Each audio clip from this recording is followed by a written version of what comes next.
Hello, నమస్తే, welcome to BVR TV official. మిత్రులారా, నేను మీ బీవీఆర్ రావుని. అంతరిక్షం అద్భుతాలమయం. పరిశోధించే కొద్దీ కొత్త సంగతులు వెలుగులోకి వస్తూనే ఉంటాయి. అంతరిక్ష పరిశోధనలకు సంబంధించిన ఏ చిన్న వార్త అయినా ఆసక్తి రేపుతుంది. ఎక్కడో పాలపుంతలకు అవతల సుదూర తీరాల్లో కొత్త గ్రహాలను కనుగొనడం, కృష్ణ బిలాలు వెలుగులోకి రావటం, తోకచుక్కలు గ్రహ శకలాలకు అవి పయనించి భూమికి చేరువుగా రావటం వంటి వార్తలు ఎప్పుడూ మనల్ని ఉత్కంఠకు గురి చేస్తూనే ఉంటాయి. విశ్వాంతరాల్లో జీవజలాన్ని కనుగొనడానికి శాస్త్రవేత్తలు సాగిస్తున్న పరిశోధనలు సాగుతున్న కొద్దీ ఆసక్తికర విషయాలు బయటపడుతూనే ఉంటాయి. అగ్రరాజ్యం అమెరికాకు చెందిన అంతరిక్ష పరిశోధనా సంస్థ నాసా టెలిస్కోప్ కంటికి ఒక అద్భుత దృశ్యం చిక్కిందట. గెలాక్సీకి అవతల చక్కర్లు కొడుతున్న ఓ అంతు చిక్కని ఖగోళ వస్తువును గుర్తించారట వాళ్ళు. గ్రేట్. నాసా ఆధ్వర్యంలో పనిచేసే ఓ ముగ్గురు అమెచ్యూర్ సైంటిస్టులు దీని వేగం గంటకు మిలియన్ మైళ్ళు. ఒక వస్తువు ఇంత వేగంతో అంతరిక్షంలో తిరుగుతుండడం ఇదే తొలిసారిగా వాళ్ళు భావిస్తున్నారు. ఇది ఒక నక్షత్రానికి సమానమైన లేదా అంతకంటే తక్కువ ద్రవ్యరాశిని కలిగి ఉండటం దీని ప్రత్యేకత.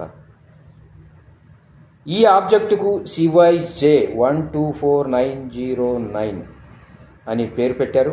నాసా పర్యవేక్షణలో అంతరిక్ష పరిశోధనలు సాగిస్తున్న బ్యాక్యార్డ్ వరల్డ్స్ ప్లానెట్ 9 ప్రాజెక్టులో పనిచేసే ముగ్గురు అమెచ్యూర్ సిటిజన్ సైంటిస్టులు Martin Kabatnick, Thomas P Bickel, Dan Caselden దీన్ని గుర్తించారట.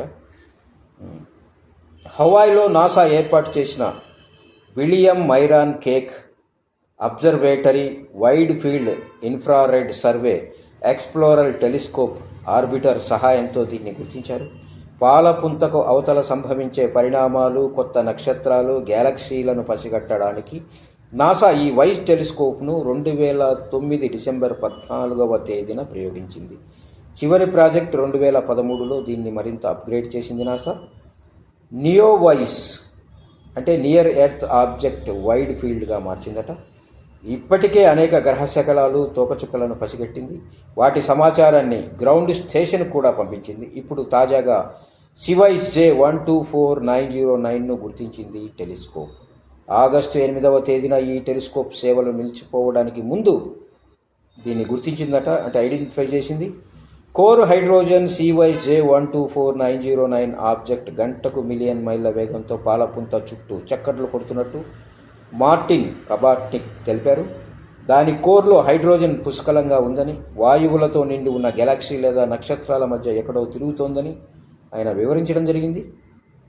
4000కు పైగా ఇప్పటి వరకు బ్యాక్యార్డ్ వరల్డ్స్ ప్లానెట్ 9 ద్వారా ఖగోళ వస్తువులను గుర్తించామని, అవన్నీ కూడా పాలపుంత మధ్య తిరుగుతూ ఉంటాయని మార్టిన్ వివరించారు. సివైజ్ వస్తువు మాత్రం గెలాక్సీ అవతల మిలియన్ మైళ్ళ వేగంతో తిరుగుతుండడం ఆశ్చర్యానికి గురి చేస్తుందని ఆయన చెప్పారు. ఎందుకంత వేగం, ఈ వస్తువు ఎందుకంత వేగంతో ఎందుకు కదులుతోందనే విషయంపై అధ్యయనం చేస్తున్నామని చెప్పారు. ఒక నక్షత్రం బ్లాక్ హోల్ బైనరీని ఎదుర్కొన్నప్పుడు గ్లోబలర్ క్లస్టర్ నుంచి బయటకు వెళ్లే సమయంలో మాత్రమే అంత వేగం సాధ్యపడుతుందని శాన్ డియాగో యూనివర్సిటీ ఖగోళ భౌతిక విభాగం అసిస్టెంట్ ప్రొఫెసర్ కైల్ క్రిమేర్ తెలియజేశాడు. మొత్తం మీద అంతరిక్షం అన్నదే అద్భుతం నిజంగా. అందులో మన భూమి కూడా ఒకటి. చూద్దాం ఇప్పుడు ఈ ప్రత్యేక గ్రహ శకలం ఏమిటి, అది ఎక్కడ తిరుగుతోంది ఏమిటి అనేది మనకు త్వరలోనే తెలుస్తుంది మిత్రులారా. Thank you so much.